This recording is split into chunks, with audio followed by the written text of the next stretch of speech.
Cats and Dogs by H.P. Lovecraft. Being told of the cat and dog fight about to occur in the Blue Pencil Club, a new thing for your circle, perhaps, though not unfamiliar to amateurdom as a whole, I cannot resist contributing a few Tomasic yowls and sibilants upon my side of the dispute, though conscious that the word of a venerable ex-member can scarcely have much weight against the brilliancy of such still active adherents as may bark upon the other side. Aware of my ineptitude at argument, my valued correspondent, Curator James Ferdinand Morton of Paterson, has sent me the records of a similar controversy in the New York Tribune, in which Mr. Carl Van Doren is on my side and Mr. Albert Payson Terhune is on that of the canine tribe. From this I would be glad to plagiarize such data as I need, but Mr. Morton, with genuinely Machiavellian subtlety, has furnished me with only a part of the feline section, whilst submitting the doggish brief in full. No doubt he imagines that this arrangement, in view of my own emphatic bias, makes for something like ultimate fairness. But for me it is exceedingly inconvenient, since it will force me to be more or less original in several parts of the ensuing remarks. Between dogs and cats, my degree of choice is so great that it would never occur to me to compare the two. I have no active dislike for dogs, any more than I have for monkeys, human beings, negroes, cows, sheep, or pterodactyls. But for the cat I have entertained a particular respect and affection ever since the earliest days of my infancy. In its flawless grace and superior self-sufficiency, I have seen a symbol of the perfect beauty and bland impersonality of the universe itself, objectively considered. And in its air of silent mystery, there resides for me all the wonder and fascination of the unknown. The dog appeals to cheap and facile emotions, the cat to the deepest founts of imagination and cosmic perception in the human mind. It is no accident that the contemplative Egyptians, together with such later poetic spirits as Poe, Gautier, Baudelaire, and Swinburne, were all sincere worshippers of the supple grimalkin. Naturally, one's preference in the matter of cats and dogs depends wholly upon one's temperament and point of view. The dog would appear to me to be the favorite of superficial, sentimental, emotional, and democratic people who feel rather than think, who attach importance to mankind and the popular conventional emotions of the simple, and who find their greatest consolation in the fawning and dependent attachments of a gregarious society. Such people live in a limited world of imagination, accepting uncritically the values of common folklore, and always preferring to have their naive beliefs, feelings, and prejudices tickled, rather than to enjoy a purely aesthetic and philosophic pleasure arising from discrimination, contemplation, and the recognition of austere, absolute beauty. This is not to say that the cheaper emotions do not also reside in the average cat lover's love of cats, but merely to point out that in ailurophilia there exists a basis of true aestheticism which Kynophile does not possess. The real lover of cats is one who demands a clearer adjustment to the universe than ordinary household platitudes provide, one who refuses to swallow the sentimental notion that all good people love dogs, children, and horses, while all bad people dislike and are disliked by such.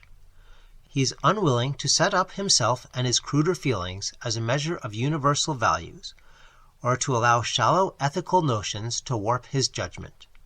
In a word, he had rather admire and respect than effuse and dote, and does not fall into the fallacy that pointless sociability and friendliness, or slavering devotion and obedience, constitute anything intrinsically admirable or exalted.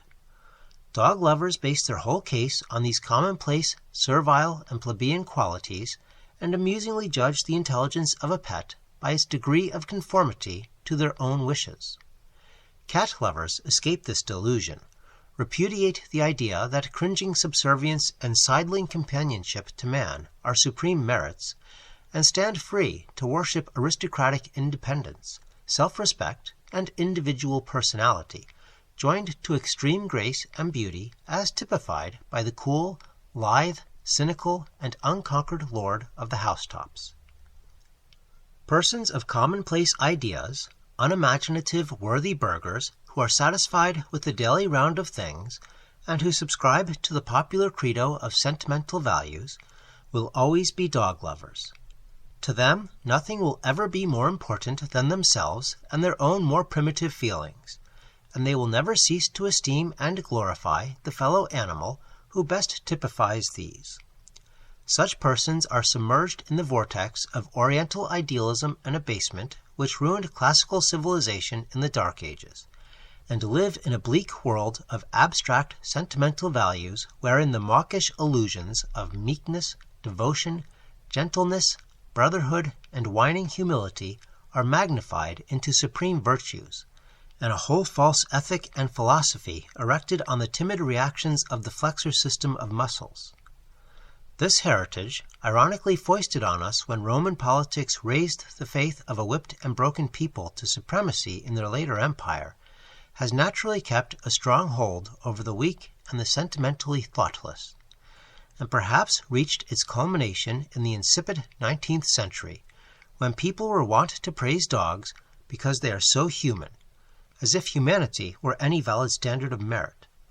And honest Edwin Landseer painted hundreds of smug Fidos and Carlos and Rovers, with all the anthropoid triviality, pettiness, and cuteness of eminent Victorians.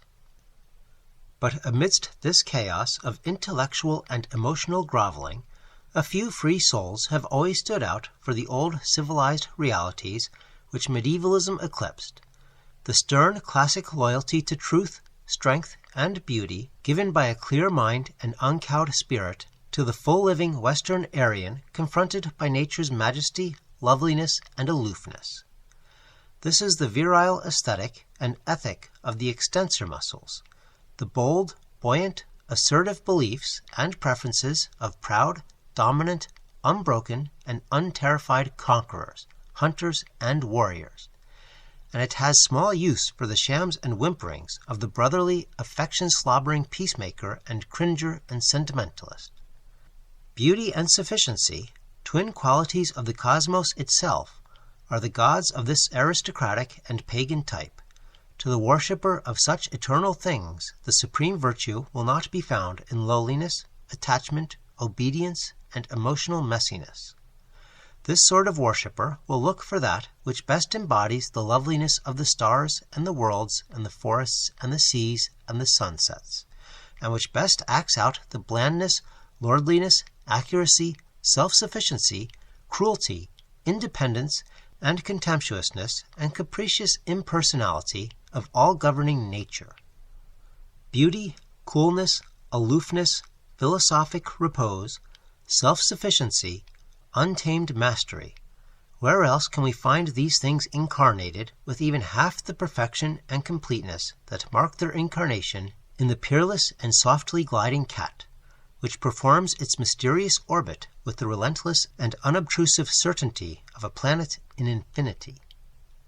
That dogs are dear to the unimaginative peasant burgher, whilst cats appeal to the sensitive poet, aristocrat, philosopher, will be clear in a moment when we reflect on the matter of biological association. Practical plebeian folk judge a thing only by its immediate touch, taste, and smell, while more delicate types form their estimates from the linked images and ideas which the object calls up in their mind. Now, when dogs and cats are considered, the stolid churl sees only the two animals before him, and bases his favor on their relative capacity to pander to his sloppy, unformed ideas of ethics and friendship and flattering subservience. On the other hand, the gentleman and thinker sees each in all its natural affiliations, and cannot fail to notice that in the great symmetries of organic life, dogs fall in with slovenly wolves and foxes and jackals and coyotes and dingoes and painted hyenas, whilst cats walk proudly with the jungle's lords, and own the haughty lion, the sinuous leopard, the regal tiger, and the shapely panther and jaguar as their kin. Dogs are the hieroglyphs of blind emotion, inferiority, servile attachment, and gregariousness, the attributes of commonplace, stupidly passionate, and intellectually and imaginatively undeveloped men. Cats are the ruins of beauty, invincibility, wonder, pride, freedom, coldness, self-sufficiency, and dainty individuality, the qualities of sensitive, enlightened, mentally developed, pagan, cynical, poetic, philosophic, dispassionate, reserved, independent, Nietzschean, unbroken, civilized, master-class men. The dog is a peasant, and the cat is a gentleman. We may, indeed, judge the tone and bias of a civilization by its relative attitude toward dogs and cats. The proud Egypt, wherein Pharaoh was Pharaoh, and pyramids rose in beauty at the wish of him who dreamed them, bowed down to the cat, and temples were builded to its goddess at Bubastis. In imperial Rome, the graceful leopard adorned most homes of quality, lounging in insolent beauty in the atrium with golden collar and chain, while after the age of the Antonines, the actual cat was imported from Egypt and cherished as a rare and costly luxury. So much for dominant and enlightened peoples. When, however, we come to the groveling Middle Ages, with their superstitions and ecstasies and monasticisms and maunderings over saints and their relics, we find the cool and impersonal loveliness of the Felidae in very low esteem, and behold a sorry spectacle of hatred and cruelty shown toward the beautiful little creature, whose mousing virtues alone gained its sufferance amongst the ignorant churls who resented its self-respecting coolness and feared its cryptical and elusive independence as something akin to the dark powers of witchcraft. These boorish slaves of Eastern darkness could not tolerate what did not serve their own cheap emotions and flimsy purposes.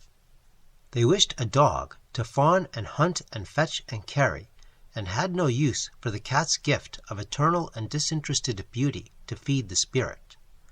One can imagine how they must have resented pussy's magnificent reposefulness, unhurriedness, relaxation, and scorn for trivial human aims and concernments. Throw a stick, and the servile dog wheezes and pants and shambles to bring it to you. Do the same before a cat, and he will eye you with coolly polite and somewhat bored amusement. And just as inferior people prefer the inferior animal which scampers excitedly about because somebody else wants something, so do superior people respect the superior animal which lives its own life and knows that the puerile stick-throwings of alien bipeds are none of its business and beneath its notice. The dog barks and begs and tumbles to amuse you when you crack the whip. That pleases a meekness-loving peasant who relishes a stimulus to a sense of importance. The cat, on the other hand, charms you into playing for its benefit when it wishes to be amused, making you rush about the room with a paper on a string when it feels like exercise, but refusing all your attempts to make it play when it is not in the humor. That is personality and individuality and self-respect, the calm mastery of a being whose life is its own and not yours.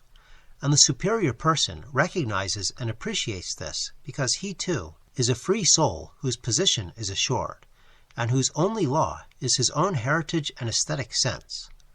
Altogether, we may see that the dog appeals to those primitive emotional souls whose chief demands on the universe are for meaningless affection, aimless companionship, and flattering attention and subservience, whilst the cat reigns among those more contemplative and imaginative spirits who ask of the universe only the objective sight of poignant, ethereal beauty and the animate symbolization of nature's bland, relentless, reposeful, unhurried, and impersonal order and sufficiency.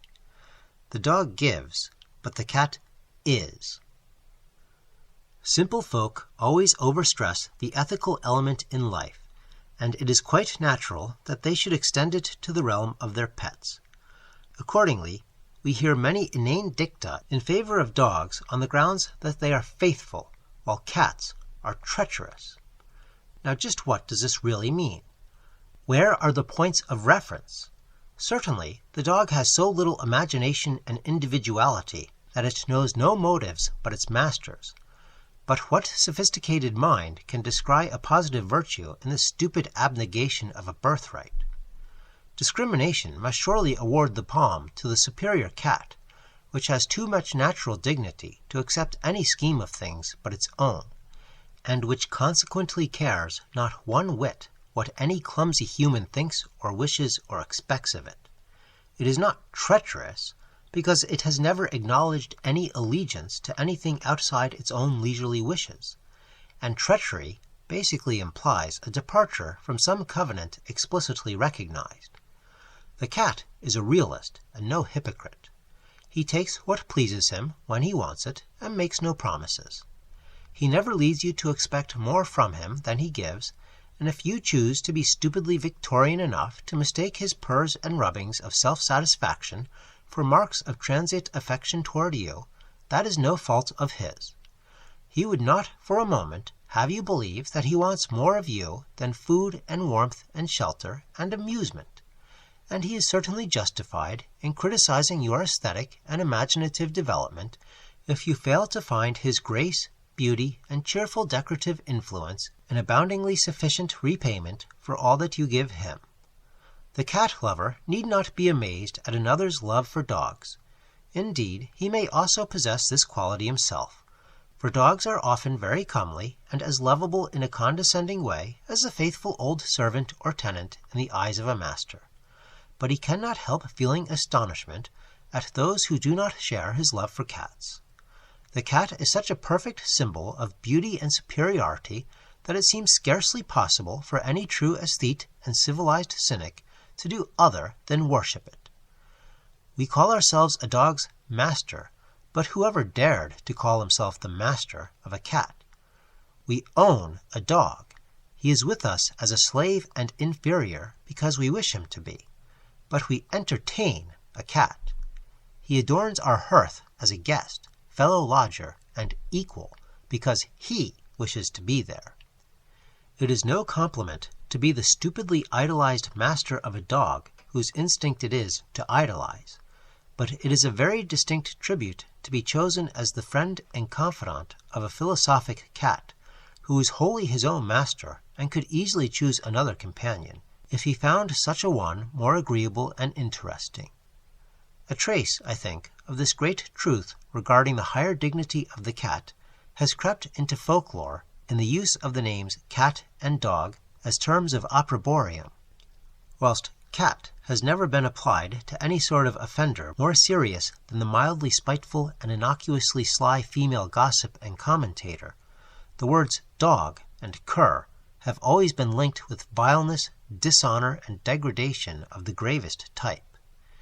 In the crystallization of this nomenclature, there has undoubtedly been present in the popular mind some dim, half-unconscious realization that there are depths of slinking, whining, fawning, and servile ignobility which no kith of the lion and the leopard could ever attain. The cat may fall low, but he is always unbroken. He is, like the Nordic among men, one of those who govern their own lives or die. We have but to glance analytically at the two animals to see the points pile up in favor of the cat. Beauty, which is probably the only thing of any basic significance in all the cosmos, ought to be our chief criterion, and here the cat excels so brilliantly that all comparisons collapse. Some dogs, it is true, have beauty in a very ample degree, but even the highest level of canine beauty falls far below the feline average. The cat is classic, whilst the dog is Gothic. Nowhere in the animal world can we discover such really Hellenic perfection of form, with anatomy adapted to function, as in the Felidae. Puss is a Doric temple, an Ionic colonnade, in the utter classicism of its structural and decorative harmonies. And this is just as true kinetically as statically, for art has no parallel for the bewitching grace of the cat's slightest motion. The sheer perfect aestheticism of Kitty's lazy stretchings, industrious face washings, playful rollings, and little involuntary shiftings in sleep is something as keen and vital as the best pastoral poetry or genre painting, whilst the unerring accuracy of his leaping and springing, running and hunting, has an art value just as high in a more spirited way. but it is his capacity for leisure and repose which makes the cat preeminent. Mr. Karl von Vechten in Peter Wiffle holds up the timeless restfulness of the cat as a model for a life's philosophy, and Professor William Lyon Phelps has very effectively captured the secret of felinity when he says that the cat does not merely lie down, but pours his body out on the floor like a glass of water. What other creature has thus merged the aestheticism of mechanics and hydraulics? Contrast with this the inept panting, wheezing, fumbling, drooling, scratching, and general clumsiness of the average dog with his myriad false and wasted motions. And in the detail of neatness, the fastidious cat is of course immeasurably ahead. We always love to touch a cat, but only the insensitive can uniformly welcome the frantic and humid nuzzlings and pawings of a dusty and perhaps not inodorous canine, which leaps and fusses and writhes about in awkward feverishness for no particular reason, save that blind nerve centers have been spurred by certain meaningless stimuli. There is a wearying excess of bad manners in all this doggish fury. Well-bred people don't paw and maul one, and surely enough we invariably find the cat gentle and reserved in his advances, and delicate even when he glides gracefully into your lap with cultivated purrs, or leaps whimsically on the table where you are writing to play with your pen in modulated seriocomic pats.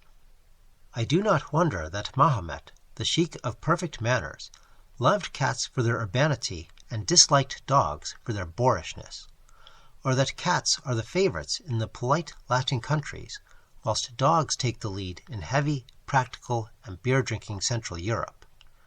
Watch a cat eat, and then watch a dog. One is held in check by an inherent and inescapable daintiness that lends a kind of grace to one of the most ungraceful of all processes. The dog, on the other hand, is wholly repulsive in his bestial and insatiate greediness, living up to his forest kinship by wolfing most openly and unashamedly. Returning to beauty of line, is it not significant that while many normal breeds of dogs are conspicuously and admittedly ugly, no healthy and well-developed feline of any species whatsoever is other than beautiful? There are, of course, many ugly cats, but these are always individual cases of mongrellism, malnutrition, deformity, or injury. No breed of cats, in its proper condition, can by any stretch of the imagination be thought of as even slightly ungraceful, a record against which must be pitted the depressing spectacle of impossibly flattened bulldogs, grotesquely elongated dachshunds, hideously shapeless and shaggy Airedales, and the like. Of course, it may be said that no aesthetic standard is other than relative, but we always work with such standards as we empirically have, and in comparing cats and dogs under the Western European aesthetic, we cannot be unfair to either. If any undiscovered tribe in Tibet finds Airedales beautiful and Persian cats ugly, we will not dispute them on their own territory. But just now we are dealing with ourselves and our territory, and here the verdict would not admit of much doubt even from the most ardent Kynophile. Such as one usually passes the problem off in an epigrammatic paradox and says that Snookums is so homely, he's pretty. This is the childish penchant for the grotesque and tawdrily cute, which we see likewise embodied in popular cartoons, freak dolls, and all the malformed decorative trumpery of the Billiken or crazy cat order found in the dens and cozy corners of the would-be sophisticated cultural yokelry. In the matter of intelligence, we find the Canaanites making amusing claims. Amusing because they so naively measure what they conceive to be an animal's intelligence by its degree of subservience to the human will. A dog will retrieve, a cat will not. Therefore, the dog is the more intelligent. Dogs can be more elaborately trained for circus and vaudeville acts than cats. Therefore, O Zeus, O royal mount, they are cerebrally superior. Now, of course, this is all the sheerest nonsense. We would not call a weak-spirited man more intelligent than an independent citizen because we can make him vote as we wish, whereas we can't influence the independent citizen. Yet countless persons apply an exactly parallel argument in appraising the gray matter of dogs and cats. Competition in servility is something to which no self-respecting Thomas or Tabitha ever stooped, and it is plain that any really effective estimate of canine and feline intelligence must proceed from a careful observation of dogs and cats in a detached state, uninfluenced by human beings, as they formulate certain objectives of their own and use their own mental equipment in achieving them. When we do this, we arrive at a very wholesome respect for our purring hearthside friend, who makes so little display and ado about his wishes and business methods. For in every conception and calculation, he shows a steel-cold and deliberate union of intellect, will, and sense of proportion, which puts utterly to shame the emotional sloppings over and docilely acquired artificial tricks of the clever and faithful pointer or sheepdog. Watch a cat decide to move through a door, and see how patiently he waits for his opportunity, never losing sight of his purpose even when he finds it expedient to feign other interests in the interim. Watch him in the thick of the chase, and compare his calculating patience and quiet study of his terrain with the noisy floundering and pawing of his canine rival. It is not often that he returns empty-handed. He knows what he wants, and he means to get it in the most effective way, even at the sacrifice of time, which he philosophically recognizes as unimportant in the aimless cosmos. There is no turning him aside or distracting his attention, and we know that among humans this very quality of mental tenacity, this ability to carry a single thread through complex distractions, is considered a pretty good sign of intellectual vigor and maturity. Children, old crones, peasants, and dogs ramble. Cats and philosophers stick to their point. In resourcefulness, too, the cat attests his superiority. Dogs can be well trained to do a single thing, but psychologists tell us that these responses to an automatic memory instilled from outside are of little worth as indices of real intelligence. To judge the abstract development of a brain, confront it with new and unfamiliar conditions, and see how well its own strength enables it to achieve its object by sheer reasoning without blazed trails. Here the cat can silently devise a dozen mysterious and successful alternatives, whilst poor Fido is barking in bewilderment and wondering what it is all about. Granted that Rover the Retriever may make a great bid for popular sentimental regard by going into the burning house and saving the baby in traditional cinema fashion, it remains a fact that whiskered and purring Nig is a higher grade biological organism, something physiologically and psychologically nearer to man because of his very freedom from man's orders, and as such entitled to a higher respect from those who judge by purely philosophic and aesthetic standards. We can respect a cat as we cannot respect a dog, no matter which personally appeals the more to our mere doting fancy, and if we be aesthetes and analysts rather than commonplace lovers and emotionalists, the scales must inevitably turn completely in Kitty's favor. It may be added, moreover, that even the aloof and sufficient cat is by no means devoid of sentimental appeal. Once we get rid of the uncivilized ethical bias, the treacherous and horrid bird-catcher prejudice, we find in the harmless, necessary cat the very apex of happy domestic symbolism. Whilst small kittens become objects to adore, idealize, and celebrate in the most rhapsodic of dactyls and anapests, iambics and trochaics, I, in my own senescent mellowness, confess to an inordinate and wholly unphilosophic predilection for tiny coal-black kitties with large yellow eyes, and could no more pass one without petting him than Dr. Johnson could pass a sidewalk post without striking it. There is, likewise, in many cats something quite analogous to the reciprocal fondness so loudly extolled in dogs, human beings, horses, and the like. Cats come to associate certain persons with acts continuously contributing to their pleasure, and acquire for them a recognition and attachment which manifests itself in pleasant excitement at their approach, whether or not bearing food and drink, and a certain pensiveness at their protracted absence. The late Tat of Alston and Malden, grey companion of our fellow amateur Mrs. Minitor, reached the point of accepting food from no other hand but hers, and would actually go hungry rather than touch the least morsel from a kindly Parker source. He also had distinct affections amongst the other cats of that idyllic household, voluntarily offering food to one of his whiskered friends, whilst disputing most savagely the least glance which his coal-black rival Snowball would bestow upon his plate. If it be argued that these feline fondnesses are essentially selfish and practical in their ultimate composition, let us inquire in return how many human fondnesses, apart from those springing directly upon primitive brute instinct, have any other basis. After the returning board has brought in the grand total of 0, we shall be better able to refrain from ingenuous censure of the selfish cat. The superior imaginative inner life of the cat, resulting in superior self-possession, is well known. A dog is a pitiful thing, depending wholly on companionship, and utterly lost except in packs or by the side of his master. Leave him alone, and he does not know what to do except bark and howl and trot about, till sheer exhaustion forces him to sleep. A cat, however, is never without the potentialities of contentment. Like a superior man, he knows how to be alone and happy.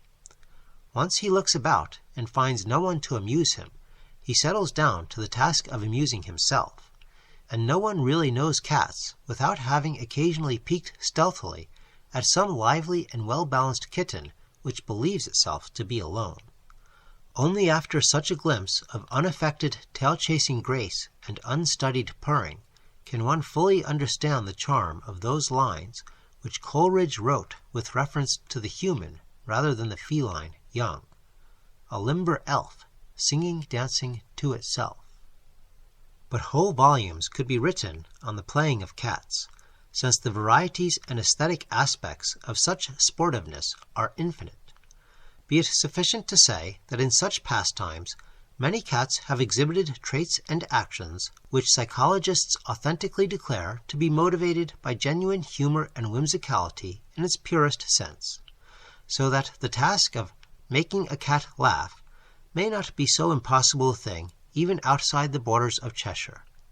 In short, a dog is an incomplete thing. Like an inferior man, he needs emotional stimuli from outside and must set something artificial up as a god and motive.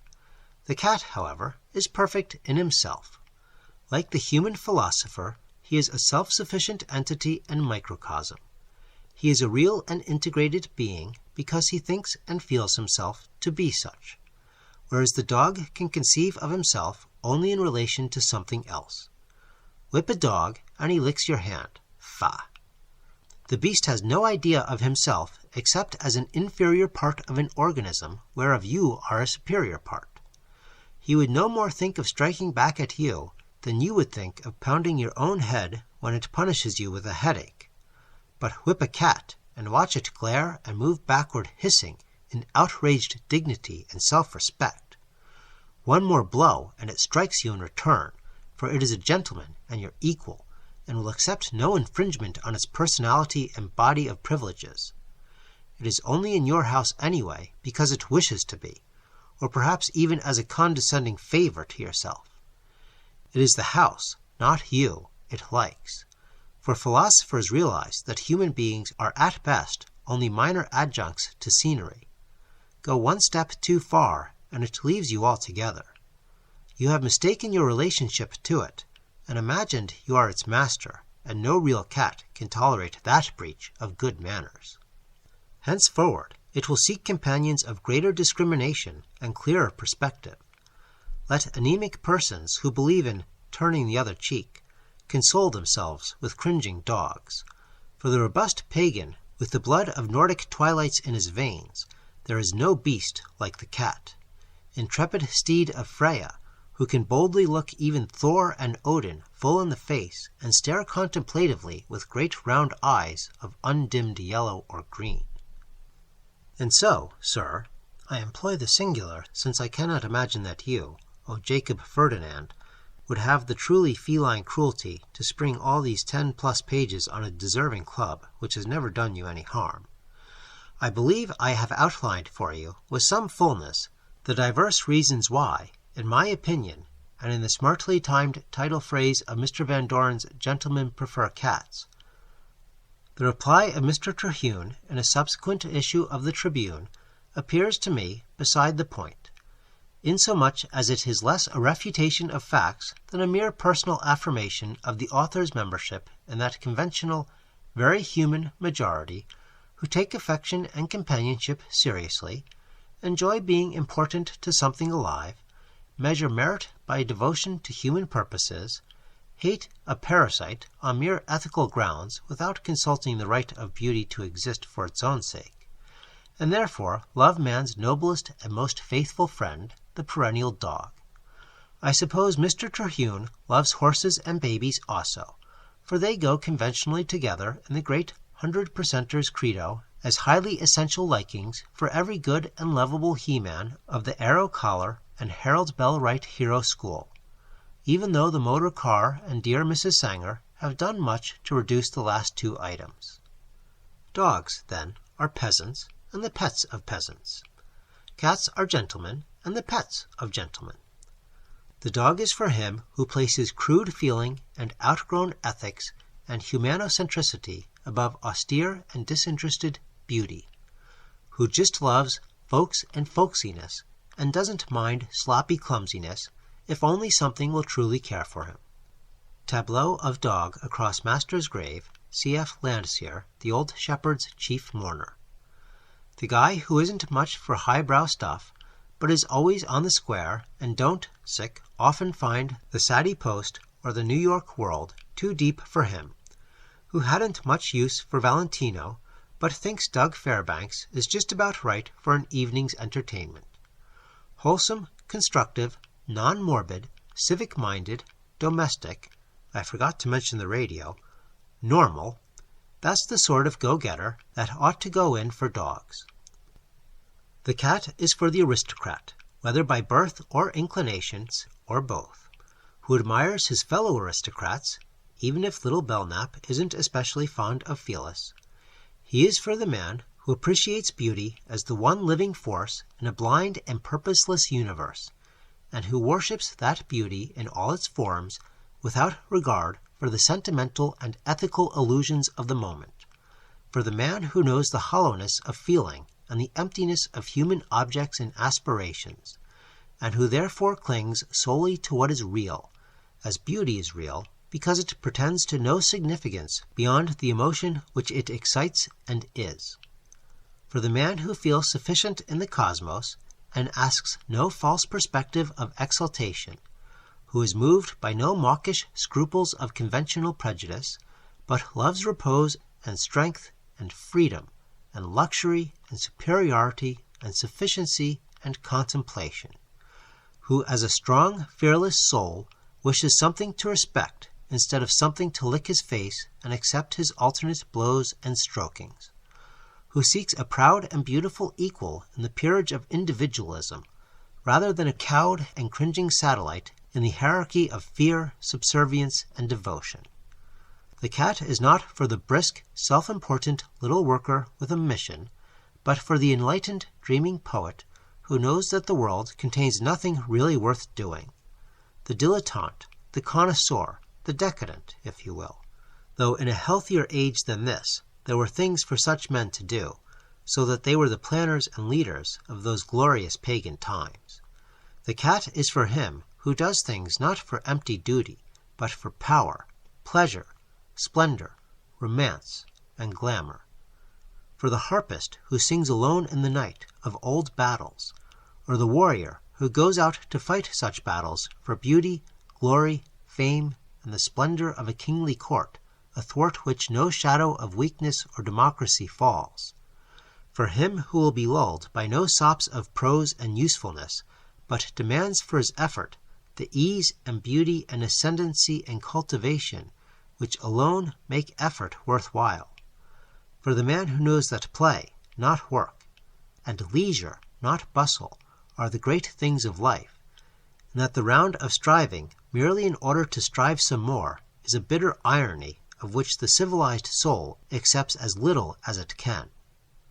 Beauty, sufficiency, ease, and good manners, what more can civilization require? We have them all in the divine little monarch who lounges gloriously on his silken cushion before the hearth.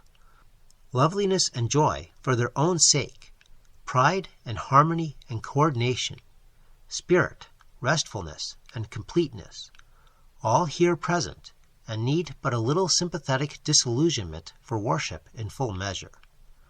What fully civilized soul but would eagerly serve as high priest of Bast? The star of the cat, I think, is just now in the ascendant, as we emerge little by little from the dreams of ethics and democracy which clouded the 19th century and raised the grubbing and unlovely dog to the pinnacle of sentimental regard. Whether a renaissance of monarchy and beauty will restore our Western civilization, or whether the forces of disintegration are already too powerful for even the fascist sentiment to check, none may yet say.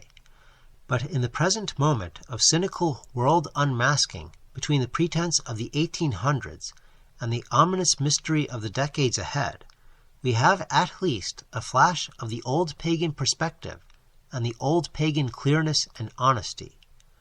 And one idol lit up by that flash, seen fair and lovely on a dream throne of silk and gold under the chryselephantine dome, is a shape of deathless grace not always given its due among groping mortals, the haughty, the unconquered, the mysterious, the luxurious, the Babylonian, the impersonal, the eternal companion of superiority and art, the type of perfect beauty and the brother of poetry, the bland, grave, competent, and patrician cat.